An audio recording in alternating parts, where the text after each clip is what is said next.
nga pala yung gagong kinagagalitan mo. Kaso nga lang idolo ako ng kaibigan mo. Hindi mo to mapipigilan kahit pagsabihan mo. Di makikipag-peace sa'yo kahit nabati na bro. Eto na yung puki ng ina, nagwawala na sabog na sabog. Kahit walang mariwana kung katulad mo ko, edi malupi ka na din sana.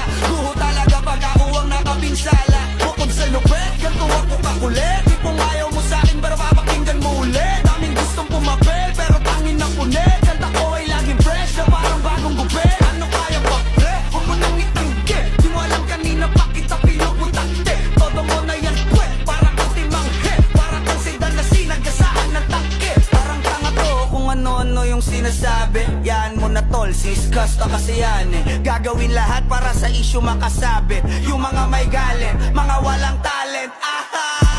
Di pa ako tapos. Akala nyo kaya nyo mapatigil si Dasos? Mas lalong nanggigigil to lalo pag di pa os. Di ganun